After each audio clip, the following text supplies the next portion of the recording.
Speaker Vasudev Devnani को भी अपने पद पर 1 साल पूरे होने को है और इस दौरान उन्होंने जो नवाचार किए जो मील का पत्थर साबित हुए। हमारे पॉलिटिकल एडिटर योगेश शर्मा से स्पीकर देवनानी ने खास बातचीत की। इस दौरान देवनानी ने कहा कि इस साल के पूरे होने को सुखद अनुभूति है। सदन की गरिमा और नवाचार बढ़ाने में योगदान कर सका। दोनों पक्षों से जीवंत संबंध रहे। नवाचार की शुरुआत की सर्वदलीय बैठक से हुई और इससे सभी पक्षों को जानने का अवसर मिला। राजस्थान की विधानसभा इन दिनों पूरे देश में कई कारणों से चर्चा में है और सबसे बड़ा कारण है यहाँ हो रहे नवाचार। विधानसभा अध्यक्ष बनने के बाद वासुदेव देवनानी ने कई प्रोजेक्ट अपने हाथ में लिए जिससे राजस्थान की विधानसभा का गौरव और बढ़ाया जा सके और अब उनके कार्यकाल को लगभग साल भर होने वाला है और देख सकते हैं इन साल भर के अंदर राजस्थान की विधानसभा पेपरलेस विधानसभा के तौर पर जानी जाएगी। राजस्थान की विधानसभा एक तरह से जनदर्शन और जिस तरह की डिजिटल म्यूजियम बना है उसको देखने अब कई प्रदेशों के लोग भी आते हैं, स्कूल के बच्चे भी आते हैं और जानते हैं कि कैसे राजस्थान का विधानसभा का इतिहास, राजनीतिक इतिहास और आज़ादी के आंदोलन का इतिहास जो राजस्थान से जुड़ा है उसको भी जान सकें। ये सब कार्यक्रम हाथ में लिए वासुदेव देवनानी ने और एक नए अवतार में वो विधानसभा अध्यक्ष के रूप में नजर आए। इससे पहले आपने उनको बतौर शिक्षा मंत्री बीते कार्यकाल में, बीती सरकारों में देखा होगा, लेकिन अब वो विधानसभा अध्यक्ष के तौर पर हमें नज़र आ रहे हैं और उनके काम आज सिर चढ़कर पूरे देश में बोल रहे हैं। और देवनानी जी, बहुत बहुत स्वागत है फर्स्ट इंडिया के इस कार्यक्रम में। और सबसे पहला ये सवाल कि बीते दिनों आपने जो यात्राएं की और उन संसदीय यात्राओं का जो इनपुट है, फीडबैक आप वहाँ लेकर आए, चाहे ऑस्ट्रेलिया गए हों और भी कई ऐसे देशों में, दक्षिण एशिया के देशों में, जहाँ अलग अलग विधानसभा का अलग अलग कैरेक्टर है, उस हिसाब से संविधान भी अलग अलग है। राजस्थान की विधानसभा को कितना लाभ इन यात्राओं से मिलेगा? वैसे मैं जिन राज्यों में या जिन देशों में गया, उन देशों की जो संसदीय परंपराएं हैं, संसदीय व्यवस्थाएं हैं, उसको ज़रूर नज़दीक से देखा। लेकिन अनुभव यह है कि भारत की और राजस्थान की जो संवैधानिक व्यवस्थाएं हैं आज भी कई देशों से बहुत अच्छी हैं।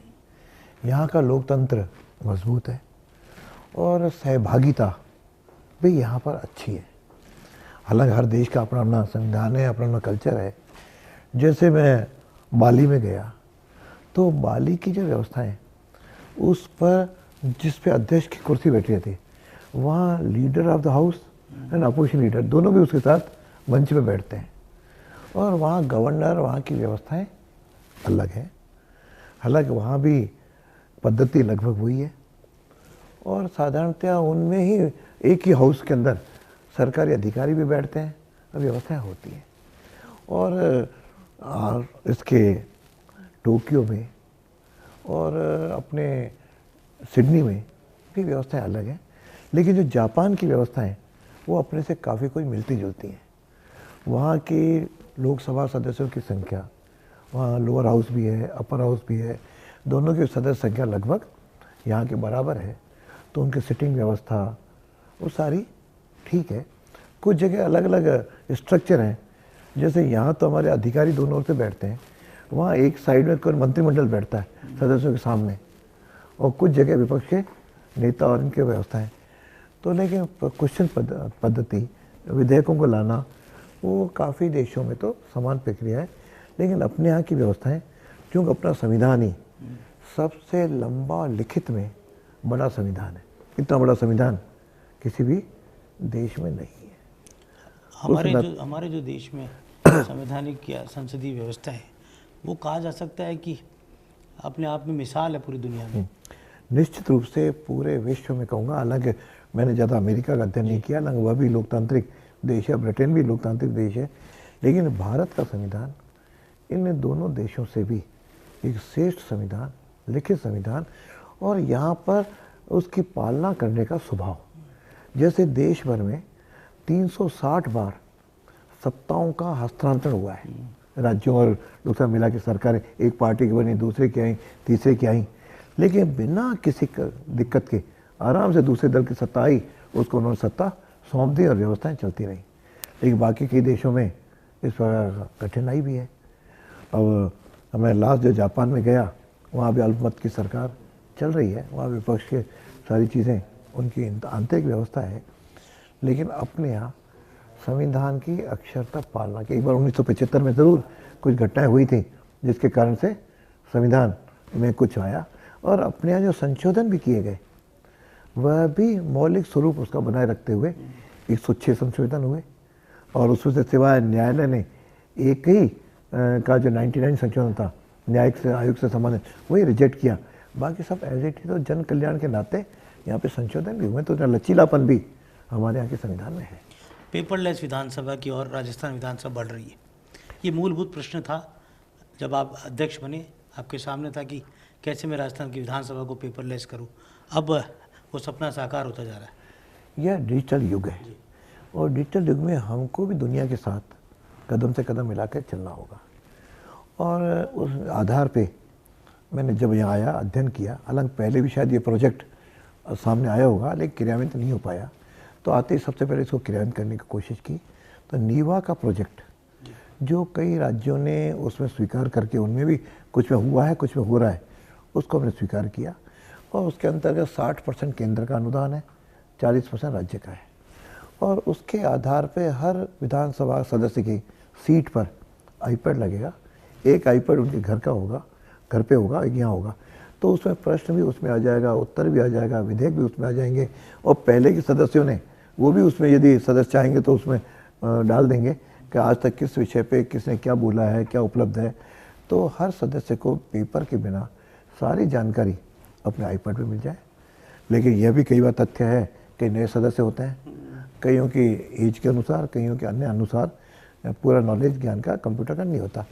उसके लिए हमने शुरू किए, साल 2 साल तक कुछ सहायक विधानसभा के अंदर हम रखेंगे जो सदस्य के सीट पर जा कर के उनको मदद करेंगे। तो धीरे धीरे अभ्यास होने के बाद फिर वो स्वतंत्र रूप से करने लग जाएंगे। तो इस तरह पेपर तो बचेंगे। काफ़ी सुधार अभी जो स्थिति है, कट मोशन वगैरह ये ज़रूर, कट मोशन भी आते हैं, सब आते हैं, फिर इसका उत्तर भी जाता है। तो उस तरह होने से हमारी शक्ति भी ज़रा अच्छे कामों में दूसरों में हो पाएगी, पेपर भी कम होगा। पेपर क्या, पर्यावरण की दृष्टि से भी ये आवश्यक है। और at one point everything is available there, हर चीज़ वहाँ व्यवस्थित है। अभी सदन में मैं गया, लगभग हमारा काम 75% to 80% पूरा हो गया है, और 31 दिसंबर मैंने सबको तारीख दी है कि मुझे हाउस रेडी चाहिए। तो उस अनुसार मैंने अभी जान ली, जैसा हमारा कारपेट था और सीटों की थी, वह अभी गुलाबी नगरी में हमने गुलाबी रखने का प्रयास किया है, ताकि एक प्रकार का परिवर्तित एक सुंदर स्वरूप भी दिखे और टेक्नोलॉजी से युक्त भी दिखे। जिस प्रकार शायद राजस्थान विधानसभा बहुत पहले से ही ऐसा बने हुए यूट्यूब पर हम पूरा इसका प्रसारण करते हैं, और हर चीज़ अवेलेबल है। और अब तो विधायकों को भी जिस दिन वो बोलते हैं उस दिन शाम को उनको, अभी आपने संविधान का भी, सभा का, दीर्घा का भी निर्माण करवाया। इसके अलावा आपकी एक और पहल है, महापुरुषों को लेकर, इस राजस्थान के वीरों को लेकर, उन तमाम लोगों को लेकर जिन्होंने राजस्थान बनने में योगदान दिया या आज़ादी के आंदोलन में जिनका बड़ा योगदान रहा। उसमें भी हमारा म्यूज़ियम बना, अच्छा बना है, लेकिन उस म्यूज़ियम को देखने के लिए लोग कम आते थे, तो इसको हमने जन दर्शन के साथ, कार्यक्रम के साथ जोड़ा। उसका गेट अलग है। आराम से पिछले लगभग 6-7 महीने में 7-1 हज़ार लोग इसको देख चुके। उसे प्रयत्न हमने किया कि हमारे शिक्षा विभाग के दोनों सेक्रेटरीज को कह कर के महाविद्यालयों के, विद्यालयों के छात्र आएँ, उनका ज्ञानवर्धन हो। उसके अंदर राजस्थान का इतिहास का, राजस्थान के संस्कृति का, राजस्थान के भौगोलिक स्थिति का, राजस्थान के स्वतंत्रता आंदोलन का सारा उसमें विवरण है और अपडेट है। और उसमें कुछ चीज़ें जुड़ी हैं, जैसे अभी संविधान दिवस था 26 नवंबर को, मुझे लगा कि संविधान की जानकारी सबको मिले, तो जो 22 अध्याय हैं उसमें 22 उस पर चित्र, और चित्रों में पुरानी यादें आ जाती हैं कि जिस प्रकार डॉक्टर राजेंद्र प्रसाद ने शुरुआत, जब फाइनल होने वाला था, उनको ध्यान आया कि इसमें भारतीय सभ्यता, भारतीय संस्कृति, जीवन मूल्यों का भी उसमें दर्शन होना चाहिए। तो उस समय चूँकि बन चुका था, तो उन्होंने चित्रों के माध्यम से चाहे वो भगवान राम का चित्र हो, चाहे विक्रमादित्य का हो, चाहे मोहनजोदड़ो का हो, चाहे सुभाष चंद्र बोस का हो, इन सब का वर्णन उसमें, उसको भी हमने अपने इसमें मुझे चित्रण, ध्यान है आपने अजमेर में भी म्यूजियम को आपके समय डेवलप हुआ था। क्योंकि इतिहास और म्यूजियम ये चीज़ें, चित्र ऐसा होता है जो नई पीढ़ी को बड़ी प्रेरणा देती है। इतिहास की जानकारी तो देती है, उसके मन में ऊर्जा भी का भी संचालन करती है जिससे वो प्रेरणा ले सके। अभी जैसे कुछ चित्र हमारे गैलरीज हैं, उन गैलरीज में राजस्थान के स्वतंत्रता आंदोलनकारियों के तो काफ़ी वर्णन है, लेकिन राजस्थान में उससे पहले, क्योंकि स्वतंत्रता आंदोलन तो बहुत पहले का है, 1857 में शुरू हुआ। उसके पहले यहाँ पे महाराणा प्रताप ने भी स्वतंत्रता का संघर्ष लड़ा। तो जो 2-3 गैलरीज हैं उसका भी हमारे बनाने की योजना, मैंने इतिहास विशेषज्ञों का बुलाया, उन्होंने सारी अपनी रिकमेंडेशन दी है। मुझे लगता है आगामी 2-1 महीने में हम उसको भी अपडेट कर देंगे, क्योंकि इतिहास ऐसी चीज़ें अपडेट करते रहो और उसमें जितना करो उतना कम है। तो यह एक म्यूज़ियम, एक आदर्श म्यूज़ियम बनेगा।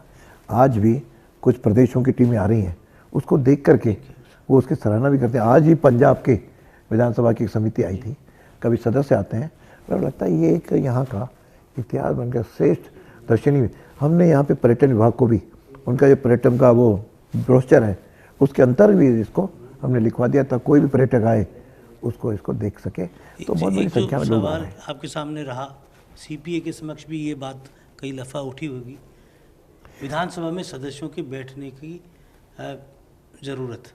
आमतौर पर ये देखा जाता है कि सदस्य भाग लेने में रुचि नहीं रखते, और संख्या बल जो होता है उसको लेकर आप भी आसन से कई बार कह चुके, बात मंत्रिमंडल के सदस्यों को भी आप कह चुके। इसके लिए हमको सदस्यों को प्रेरित भी करना पड़ेगा, और उसे पक्ष और विपक्ष दोनों के विधायकों को इस विषय ध्यान देने। हमने प्रशिक्षण भी किया, लोगों से आग्रह भी किया, लेकिन वो ध्यान है कि पहले की तुलना में बैठने वाली संख्या बढ़ी है, और उसमें साधारणतया कई बार केवल भाषण होते हैं। मैंने इसको रोचक बनाने के लिए पार्टिसिपेशन, सहभागिता बढ़ेगी तो व्यक्ति जुड़ेगा, तो उस पर सहभागिता भी बढ़ाई है। और सदन जितने दिन अधिक चलेगा उतने दिन सहभागिता बढ़ेगी। पहले साधारणतः बता रहे थे 25-26 दिन चलता, इस बार पहले प्रयासों में 30 दिन वर्किंग डे सदन चलाया है, और मेरा लक्ष्य ये है कि 40 दिन चले और वर्ष में हम 3 बार लोकसभा की तरह सदन चलाएं। इस बार चूँकि चुनाव थे, चुनाव के कारण बजट का सेशन बहुत लेट शुरू हुआ, अभी फिर राइजिंग राजस्थान और सरकार के 1 साल से का एक क्रम है, इस नाते हमने इसको जनवरी के। आपने तो सर्वदलीय बैठक का भी प्रयोग किया कि जो कभी विधानसभा में नहीं हुई। तो जब लोगों को विश्वास में लोगे तो निश्चित बढ़ेगा। तो सर्वदलीय बैठक का प्रारंभ किया, और मुझे खुशी है कि सर्वदलीय बैठक के कारण कुछ उसका सदन को लाभ मिल रहा है। सबसे बड़ी बात तो आपके कार्यकाल की मैंने देखी, क्वेश्चन आवर जो आपने बहुत प्रभावी बनाया है। आमतौर पर ऐसा देखा जाता था कि क्योंकि स्टेट के सवाल आते हैं और उन स्टेट के सवाल पर अक्सर डिबेट उतनी नहीं हो पाती, कुछ बड़े सीनियर लोग भी बोलना चाहते हैं, तो आपने उसको एक तो क्रमबद्ध रूप से ये तय किया कि भाई क्वेश्चन आवर पूरा होना चाहिए और सुचारू चले, प्रश्न काल अच्छा चले, सदस्यों से सहभागी बने। उसके साथ साथ मेरा ये रहा कि जो प्रश्न वो लगाता है उसके उत्तर भी उसको मिले। जब मैं इस दायित्व पे आया तो पिछला जो सत्र था, पहले कार्यकाल पहले अध्यक्ष, उसमें 5000 प्रश्नों के उत्तर बाकी थे। तो आकर के सारे चीफ सेक्रेटरी, बाकी सेक्रेटरियों से बातचीत भी की, बैठक भी बुलाई, उसका लगा कि पिछले सत्र के काफ़ी आ गए, और अब ये तय किया कि अगला सत्र आने के पहले पिछले सत्र के सारे प्रश्नों के उत्तर सदस्यों को मिल जाए। तो पिछला जो पहला सत्र हुआ था उसमें 92% प्रश्नों के उत्तर आ गए थे। अभी जो बजट सेशन उसके बाद का था उसमें भी लगभग अभी तो 60% आए। मैंने सारे सेक्रेटरी से मैं स्वयं बात कर रहा हूँ और मंत्रियों से, ताकि मैं सोचता हूँ जनवरी का जो अंत तक आए लगभग प्रश्नों के उत्तर सदस्यों को मिले। कि भाई उत्तर नहीं मिलते तो सदस्य भी निराश होकर के उसके पूछना या उसके गद्दार नहीं आ पाती। तो प्रश्नकाल सदन में भी व्यवस्थित हो, और साधारणतया उसके बीच में किसी का जो नियम बना रखा, पहले अध्यक्ष ने बनाया था कि वही सदस्य अपने पूरक प्रश्न पूछे। आपने अफसरों को भी सावचेत किया है, और उनकी भी मीटिंग्स ली है, अफसरों की मीटिंग लिए, ताकि हम ब्यूरोक्रेसी को विधायिका के प्रति अकाउंटेबल बनाएं।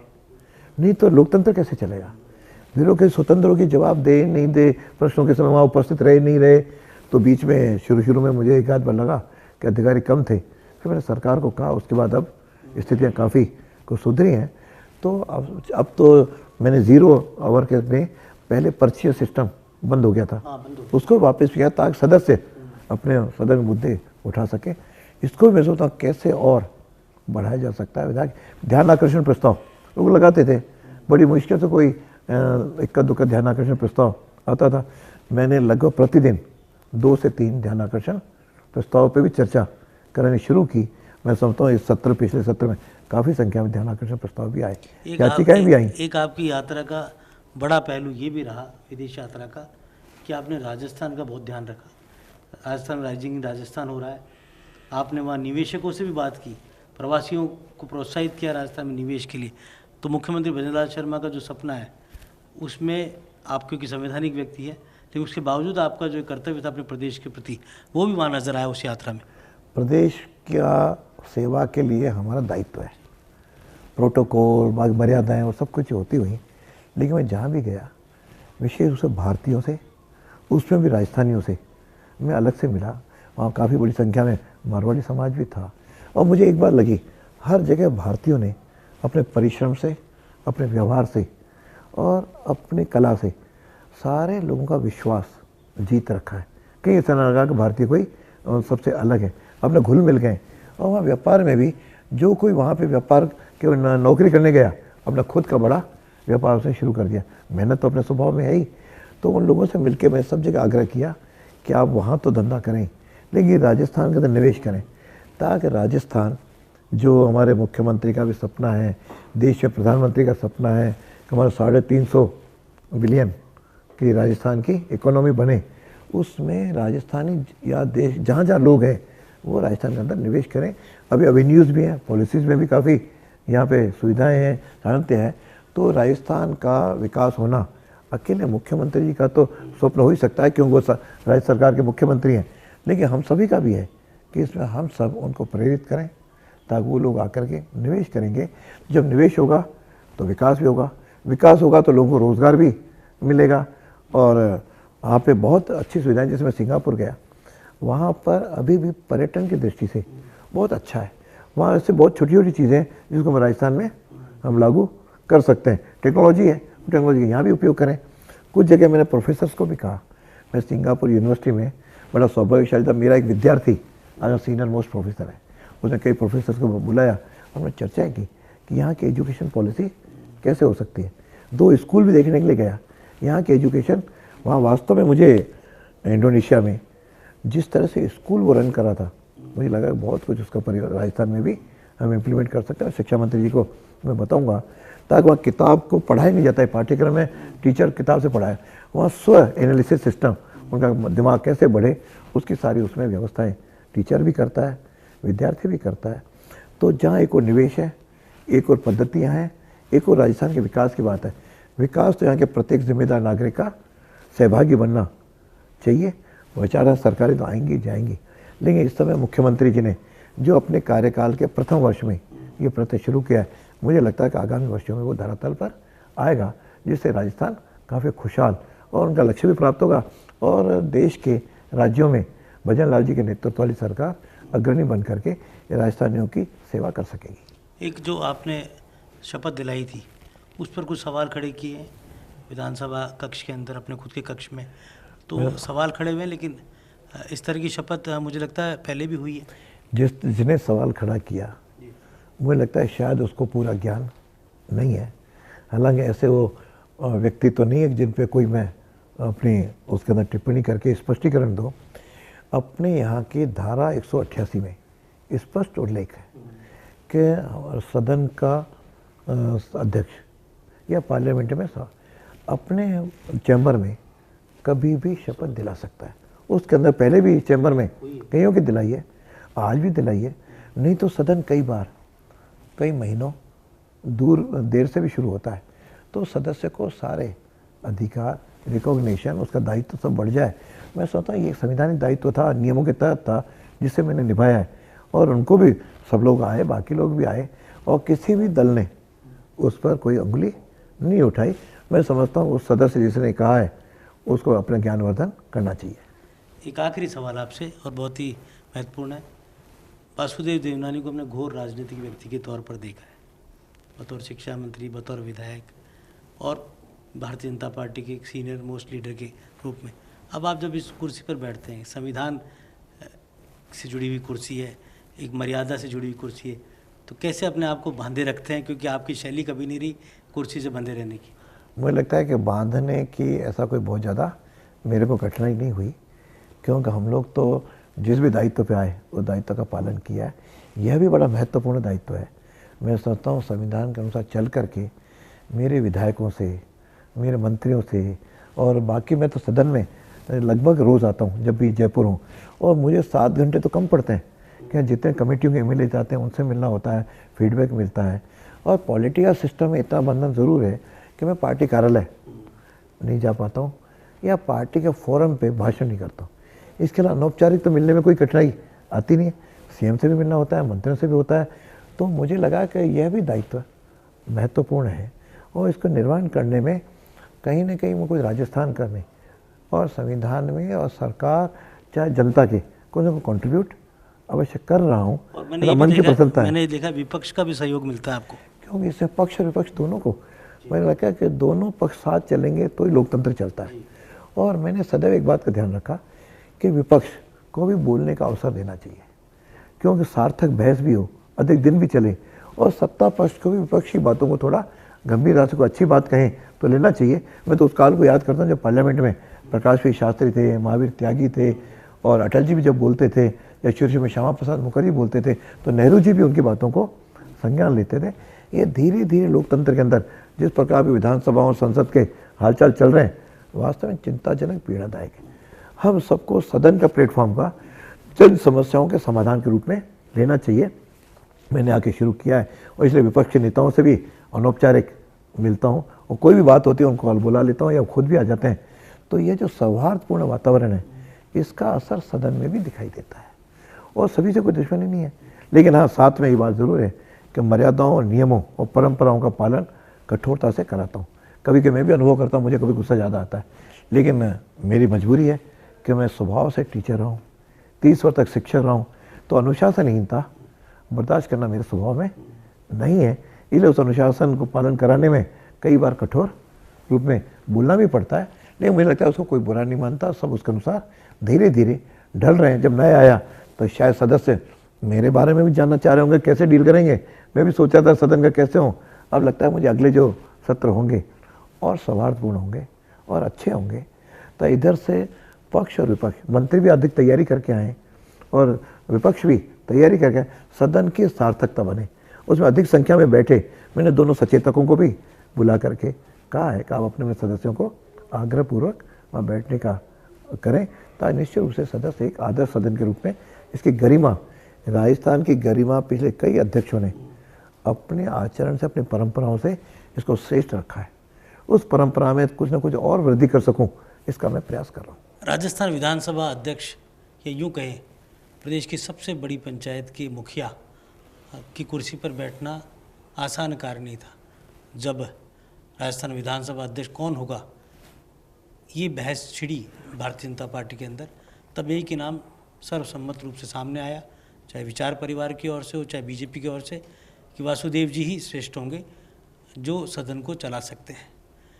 क्योंकि कारण साफ था कि विपक्ष भी सशक्त है और ऐसे में विधानसभा सही ढंग से चले, संसदीय मर्यादाओं का पालन हो और राजस्थान की विधानसभा का गौरवशाली जो इतिहास है वो बरकरार रहे। उसी दृष्टिकोण से वासुदेव देवनानी को राजस्थान विधानसभा का स्पीकर के पद पर लाया गया, और आज वो सब चीज़ें चरितार्थ हो रही है जब ये विधानसभा कीर्तिमान रच रही है, रोज़ाना नए नवाचार कर रही है, और पूरे देश की निगाहें अब राजस्थान की विधानसभा की ओर रहती है कि राजस्थान की विधानसभा क्या कुछ ऐसा नया करने जा रही है जिसे और भी विधानसभाएं अपना सके। और संसदीय मूल्यों को लेकर जो पहल वासुदेव देवनानी कर रहे हैं, वो अपने आप में आने वाले समय के जो विद्यार्थी हैं, युवा हैं, वो भी जान रहे हैं कि आखिर इस संसदीय इतिहास का महत्व कितना है। और साथ ही क्योंकि ये खुद शिक्षक भी रहे हैं, तो ये नए विधायकों को सिखा भी रहे हैं कि आप विधानसभा में तो भले ही पहली बार आए हों, लेकिन इसे जानिए और संसदीय मूल्यों का पालन कीजिए और गौरव बढ़ाइए कि आप राजस्थान की विधानसभा के विधायक चुनकर आए। कैमरा जर्नलिस्ट नरेंद्र के साथ योगेश शर्मा, फर्स्ट इंडिया, जयपुर।